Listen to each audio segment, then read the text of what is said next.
तो मैं कुछ चुनिंदा संतों पर बात करूंगा। आज मैं बात करूंगा लालदेन पर। ये एक कश्मीर में एक संत हुई और इनकी कहानी बड़ी साधारण सी है।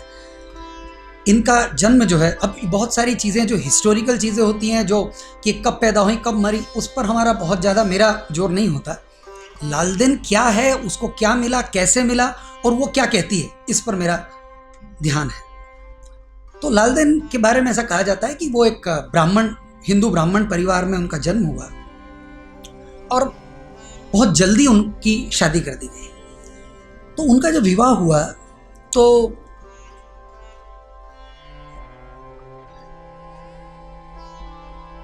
वो जो सास थी उनकी, वो बड़ी मतलब एक्चुअल वाली सास थी जो हम जानते हैं फिल्मों में देखते कि नहीं, वैसी वो तकलीफ देती थी उसको, छोटी छोटी चीज़ों में परेशान करती थी। और तो वो जब परेशान, घर में जब बहुत परेशानी हो ना तो आदमी बाहर भागता है।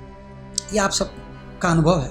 जब घर में बहुत किटकिट होने लगती है आदमी लगता है कहीं चलो बाहर, कहीं तो दूसरी जगह आके बैठते हैं। तो वो जो पानी भरने जाती कि मैं पानी लेके आती हूँ, है ना, तो पानी लेने जाती तो आती ही नहीं, शाम तक नहीं आती। सुबह गई तो शाम तक पानी, कोई पानी लेने गया तो घंटे 2 घंटे माना, तो आती नहीं। वो नहीं आती तो सांस को और एक बहाना मिला। उसने कहा कि अरे इसका तो चक्कर है किसी के साथ, इसका चरित्र ठीक नहीं है, ये किसी से मिलती होगी आदमी से, कुछ लफड़ा चक्कर चल रहा है इसका क्या।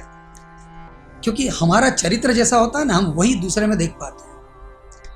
तो उनको लगा कि ये कुछ, तो उन्होंने पति को भी भिड़ा दिया कि अरे ये जो है इसकी गड़बड़ है, इसका कुछ चरित्र का खराब, ये जो जाती तो आती ही नहीं। फिर लोगों से पूछताछ की कि ये कहाँ जाती, किसी ने देखा? तो लोग कहे कि ये जाती है वहाँ नदी पे और बर्तन रख के और नदी के पास बैठी रहती है, नदी देखती रहती है। अब आप देखिए, कभी कभी क्या होता है कि कोई बुरा कारण भी अच्छे के लिए हो जाता है।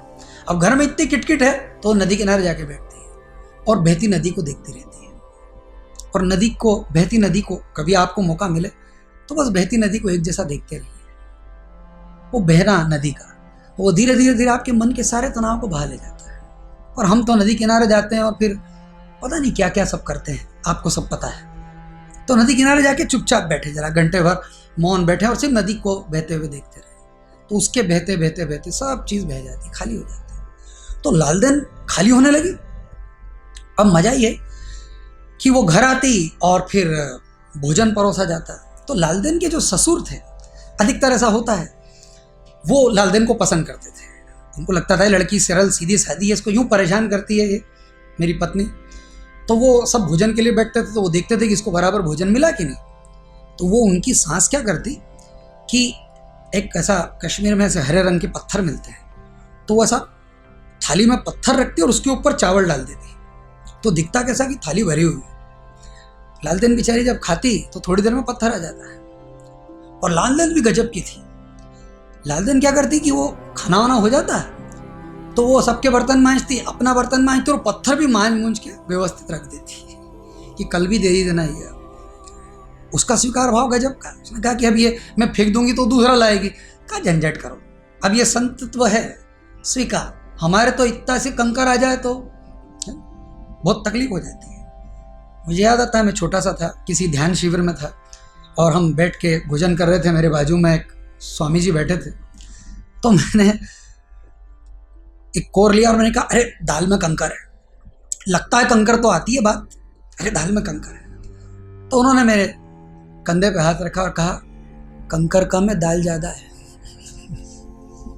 और उसके बाद मुझे आज दिन तक कंकर लगाया नहीं कभी। एकदम समझ में आता है कंकर कम है, दाल ज़्यादा है। बस ये छोटी छोटी समझ की बात है। तो लालदेन वो अपना पत्थर भी धो के रख देती, फिर उसको, वो बेचारी को पत्थर रख के और चावल जमा के उसको दे देते। ऐसा चलता रहा। पति बहुत तकलीफ देता कि ये पता नहीं किससे मिलने जाती है, क्या करती है। एक दिन वो आई घड़ा पानी का लेकर के सर पर। पति को ऐसा गुस्सा आया, उसने एक पत्थर उठा करके फेंका, लालदेन को चिल्ला करके मारा। वो पत्थर जाकर के उस बर्तन को लगा। मिट्टी का घड़ा था, तो मिट्टी का घड़ा क्रैक हो गया। क्रैक हो गया तो अब गुस्से में आदमी कर देता है, पर उसके पति ने भी देखा कि अरे इसको लगी तो नहीं, देखा तो मिट्टी का घड़ा क्रैक हो गया पर पानी नहीं निकला। उसको आश्चर्य हुआ कि ये क्या मामला है। पानी वही बना हुआ है, मिट्टी का घड़ा बिल्कुल ऐसा कि अब फूट ही गया जैसे। उसने वो मिट्टी का घड़ा उतारा, उससे बाकी सारे बर्तन भरे। उस दिन उसका पति घबरा गया, उसको लगा ये कुछ अजीब है, और उसने फिर वो मिट्टी का घड़ा बाहर एक जगह फेंका। तो कहते हैं जहाँ उसने फेंका वहाँ एक बावड़ी सी बन गई थी, वहाँ जल का स्रोत फूटा। उसको लल्ला बावड़ी कहते थे, लल्ला झील, इन दिनों है कि नहीं पता नहीं। तो और वो पानी का स्रोत फूटा और लल्ला को भी कुछ ख्याल में आई बात, और लल्ला वहाँ से निकल गई।